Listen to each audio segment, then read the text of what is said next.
Hey guys, and welcome to the Apple iPhone 5 unboxing, quick comparison, and we're going to do a first look at the device. Now, this is the device that was released last week, and this is the device that we've been waiting for, and it has a configuration of 16, 32, and 64 gigabytes, and it is available for $199, $299, and $399 respectively. And here is the box now with the iPhone 5 branding and the Apple logo. No iCloud branding or anything like that. And this is the 32 gig white model that was just released today. So without further ado, let's go ahead and take a look at the device and unbox this. All right.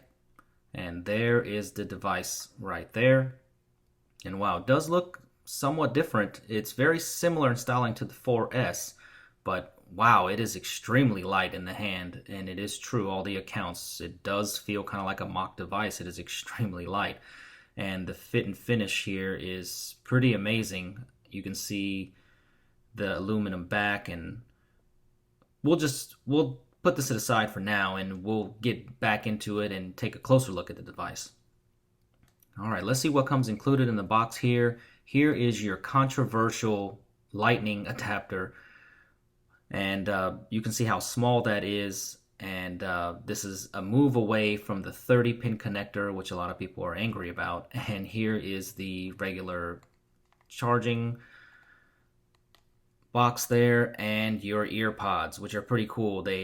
We'll do a separate unboxing and review of the ear pods. I didn't get them separately just because I thought I'm going to get them with the iPhone 5, so I didn't want to spend $29 on that.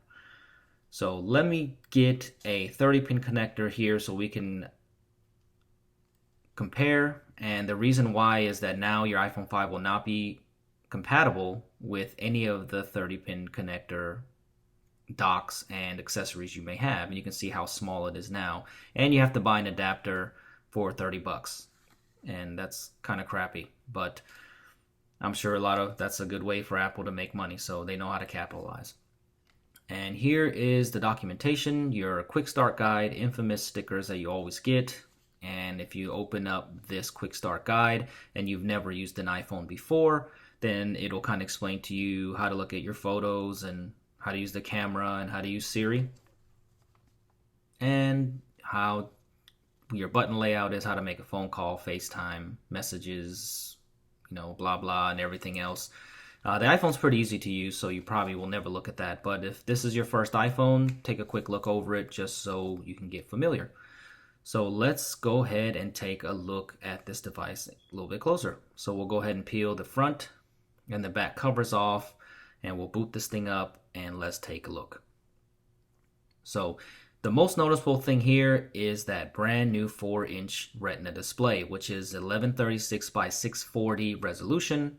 That gives a 326 pixels per inch, the same as the iPhone 4 and 4S on pixels. And here you see the same ports on the left side, the volume rocker switch, the mute switch there.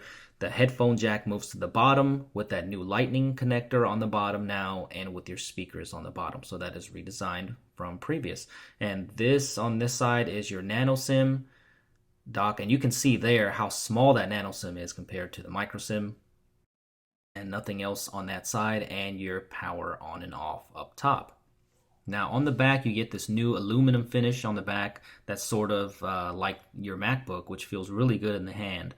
And up top you get a secondary microphone, a flash, the new 8 megapixel camera with improved optics, crystal sapphire lens cover, and 1080p video recording.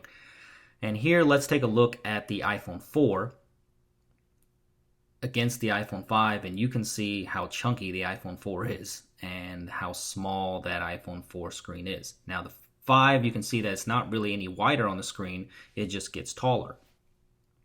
And here you can see that it is very thin compared to the iPhone 4. And I know this iPhone 4 has a custom back on it, but I'll show you a picture later where it's compared to the iPhone 4S. So it's vastly improved in the materials. Maybe not design, but definitely in materials. And right there you can see that the screen is nice and beautiful. It's got a different color saturation. I think that it's got warmer colors on the iPhone 5, and the iPhone 5 does have new in-cell technology on the panel right on the screen itself, so it can be thinner, so they could make that iPhone 5 smaller, so the panel is smaller. And there's a comparison shot there of the iPhone 4S. Okay, and you can see here in the pictures now how thin that iPhone 5 is compared to the iPhone 4S. And on the bottom, you can really see here how thin it is, and the redesign on the bottom, and how great that back looks with the new aluminum. And the big deal here is the 4G LTE connectivity on Verizon, AT&T, and Sprint. So super fast cellular network connectivity. And Android phones have been enjoying this 4G LTE connectivity for a long time, but finally it comes to the iPhone.